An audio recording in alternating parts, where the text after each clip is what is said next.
Rustin, Dodd. I'm Blair, Kerkhoff. We're at the Big 12 tournament, and we got the quarterfinal matchup that we thought we were going to get. Oklahoma State against Kansas. The Cowboys have played Kansas tough, not just this year, the past couple years. What is it about Oklahoma State that Kansas seems to bring the best out of? Yeah, you wouldn't think that this team with the size that Oklahoma State has, not having a lot of big guys inside, that they would be able to stay with Kansas. But I think that the guards that they have out front, Marcus Smart, the way he can penetrate, and the way they can really defend. I mean, they force a lot of turnovers, and the last couple of years, Kansas has been, it's been a major problem. I think just 12 days ago in Stillwater, Kansas had 22 turnovers against Oklahoma State, and that's something that they're really going to have to guard against tomorrow. And fell apart kind of late. Kansas had the 10-point lead with late in the second half. Oklahoma State came back and won the game. Emotional game for Oklahoma State. Kansas, of course, without Joel Embiid. Bring us up to speed on his back and what Bill Self said today about Joel. Yeah, the status really hasn't changed. They're still hopeful that he could play next week in the first round in the NCAA tournament, but the percentage is very low. It's still a long shot. But he was at the shoot-around today, kind of moved around a little bit, maybe half speed, put up some shots, went through some post drills.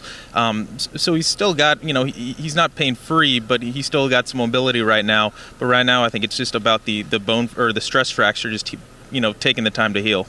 Let me ask you, do you think that Kansas seed might be affected I think it'll be affected one way or the other, but could they drop from a 2 to a 3 with a loss against Oklahoma State? Could they go to a 1 if they win the tournament? That's a good question. I think they could drop, not necessarily just because of Joel Embiid being out, but that would be 2 losses in their last 3.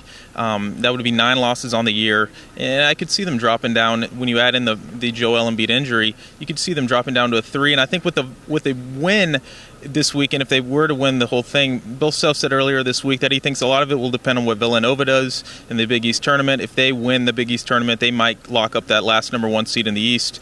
So a lot could depend on what other teams do across the country. It's the second game of the day, and the opening game is Kansas State against Iowa State. That should be a heck of a game. The Cyclones are the 4 seed. K-State is the number 5. They split during the regular season. Great contrast in styles. Iowa State likes to get up and down the floor. Kansas State more of a defensive-oriented team. The night games, 2 good quarterfinal games. 3rd seeded Texas against number 6 West Virginia, and then we have Oklahoma against Baylor. 2 teams headed to the NCAA tournament in the nightcap. He's Rustin, Dodd. I'm Blair, Kerkhoff. Follow the coverage of the Big 12 tournament in the Kansas City Star and online at kansascity.com.